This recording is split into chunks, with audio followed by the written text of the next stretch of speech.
yaitu BPM, Bapak Andi Sunyoto, yang telah memberikan kesempatan saya untuk mempresentasikan hasil daripada hibah internal unggulan Amikom. Materi yang saya sampaikan terkait hasil penelitian saya, yaitu penanganan masalah data yang jarang pada kasus produk rekomendasi dengan analisis perilaku sosial pengguna. Yang pertama, yaitu dalam dunia e-commerce, penyajian informasi itu menjadi aspek yang sangat penting. Ya, mengapa? Karena apa yang disajikan itu akan menentukan daripada hasil transaksi. Terus yang kedua, informasi yang cocok bagi konsumen itu juga merupakan satu aspek yang sangat penting. Selanjutnya adalah ragam daripada jenis produk, ya. Itu juga mempengaruhi hasil transaksi atau minat daripada transaksi. Selanjutnya, hampir semua portal e-commerce di Indonesia maupun di dunia itu mengimplementasikan namanya AI untuk menyajikan barang dan produk serta servis pada portalnya. Seperti yang sudah dilakukan daripada perusahaan-perusahaan besar seperti Amazon, Netflix, iTunes, eBay, Alibaba, lalu di Indonesia juga Tokopedia, Lazada, juga dilakukan oleh grupnya Facebook, dilakukan oleh grupnya Google, juga oleh YouTube. Bahwa penggunaan penyajian informasi dengan menggunakan AI atau machine learning itu sukses menyajikan informasi yang cocok bagi konsumen. Terus, algoritma untuk penyajian informasi atau dalam konteks ini adalah sistem rekomendasi itu terdiri dari beberapa model. Namun dari semua model yang dibangun tersebut atau pernah dikembangkan para peneliti, itu algoritma yang paling banyak digunakan adalah collaborative filtering. Nah, algoritma ini sangat populer, ya, banyak digunakan pada e-commerce perusahaan lokal maupun perusahaan dunia. Nah, cara kerja dasar daripada collaborative filtering yaitu menggunakan matrik factorization atau pemfaktoran matrik. Nah, penfaktoran matrik ini juga terdiri dari berbagai jenis. Ya. Nah, namun penggunaan penfaktoran matrik itu ada beberapa kelemahan, yaitu bahwa hasil rekomendasi itu akan tidak cocok jika berada pada data yang jarang. Data yang jarang itu artinya dalam konteks ini adalah minimnya jumlah rating yang dihasilkan dari pengguna.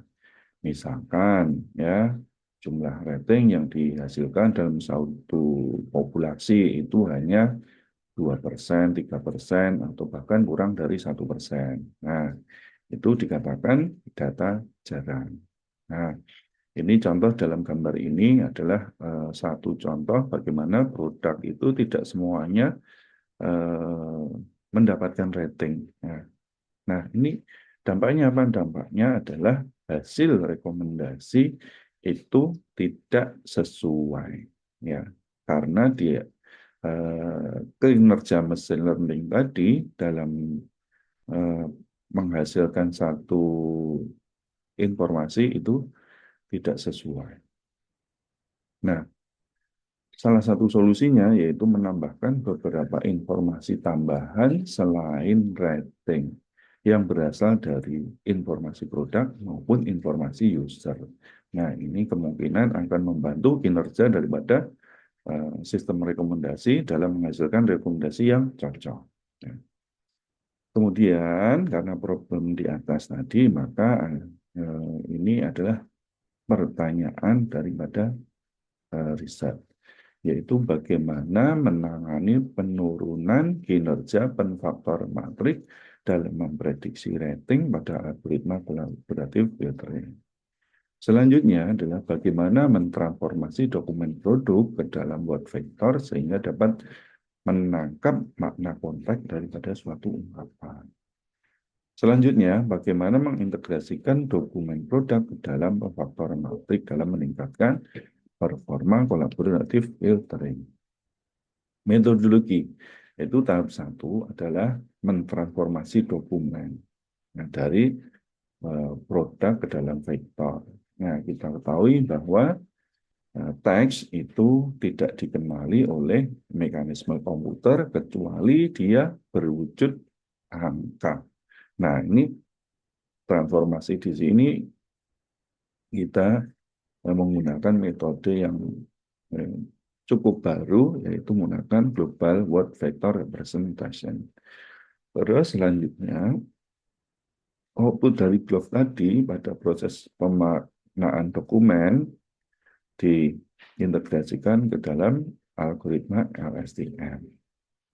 Karena hasil daripada GLOV ini memang tidak bisa langsung diintegrasikan dengan pemfaktoran matrik karena bentuknya masih word vector. Maka dari setiap ungkapan tadi harus dari word vector tadi harus ditransformasi setiap ungkapan daripada pengguna ke dalam algoritma LSTM. Ya. Setiap kata pada satu produk itu mempunyai jumlah maksimal 300 kata. Kalau lebih maka akan dipotong. Kalau kurang maka akan ditambahkan dengan nilai 0. 300 kata tersebut akan ditransformasikan ke dalam vektor 2D50. Hasilnya akan digabungkan dengan matrik faktorisasi berbasis PMF. Ya. Hasil transformasi dokumen ke dalam vektor menggunakan blok dapat dilihat pada slide. Ya. Nah, ini adalah satu kaidah di dalam penggabungan antara GLOV, LSTM, dan PMF. Nah, ini adalah bentuk representasi dari mekanisme probabilistik. Yang pertama, dataset yang digunakan adalah Mobiline, itu terdiri dari rating dan user information, sehingga ada dua data yang terpisah. Nah, data yang terpisah, data yang pertama itu berbentuk user representation, itu akan ditransformasi ke dalam bentuk vektor menggunakan Gaussian normal distribution. Sementara untuk teks itu akan ditransformasi ke dalam vektor dengan menggunakan dua mekanisme tadi, yaitu GLOV dan LSTM. Nah, setelah mereka ditransformasi ke dalam 2D vector space, maka dia akan dimasukkan atau diintegrasikan dengan probabilistic matrix factorization. Nah, ini adalah bentuk dari word vector representation daripada review film yang sudah ditransformasi ke dalam vektor menggunakan GLOV. Nah, ini bentuknya adalah kalimat atau ungkapan yang kecil-kecil seperti ini. Nah, ini adalah mekanisme daripada probabilistic matrix factorization dengan rumusan seperti ini. Yaitu yang pertama ada representasi daripada user dan representasi pada item atau produk. Selanjutnya akan dilakukan penfaktoran dengan metode probabilistic matrix factorization dalam upaya menghasilkan rating, ya, produk rating. Nah, mengapa rating sangat penting? Karena dengan adanya rating pada setiap produknya, maka akan mudah dibuat perankingan minat pada seseorang, ya, atau pada konsumen dengan mudah. ya. Sehingga produk rekomendasi itu sifatnya adalah personalized sesuai dengan profiling si konsumen. Nah, ini dataset yang digunakan itu ada dua, yaitu Moviland 1M dan Amazon Instant Video. Nah, ini karakteristiknya berbeda-beda, terus jumlah sparsity-nya berbeda, terus ekstra informasinya juga berbeda. Nah, rumus untuk mengevaluasi daripada kinerja kolaboratif filtering menggunakan root mean square error, di mana hasil produksi rating akan dibandingkan dengan total rating pada nilai yang didapatkan dari dataset atau aktual rating. Nah, ini adalah hasil daripada training model yang sudah dibangun dalam penelitian ini. Nah, dibandingkan dalam tiga algoritma. Yang pertama, apakah mempunyai kinerja yang berbeda dengan PNF? Nah, ini warna ungu ini adalah hasil kinerja daripada PNF tanpa informasi tambahan. Nah, terus yang grafik berwarna hijau ini adalah menggunakan metode yang lain yang sudah dilakukan oleh peneliti yang lain, yaitu menggunakan GloVe, CNN, dan PMF. Nah, sementara yang terakhir yang dilakukan dalam penelitian ini yaitu penggunaan GloVe dengan LSTM dan PMF. Nah, terjadi satu perubahan yang sangat signifikan antara PMF dan kombinasi dengan product information. Nah, ini perlu epoch yang lebih panjang di dalam penggunaan PMF tanpa informasi tambahan. Nah, berikutnya ini juga hasil. Jadi semakin persentase daripada proporsi data testing dan data training itu diubah dengan interval dalam penelitian ini ada 10%, maka terjadi satu perubahan ya dalam tingkat akurasi dalam pengujian root mean square error. Ini juga penelitian yang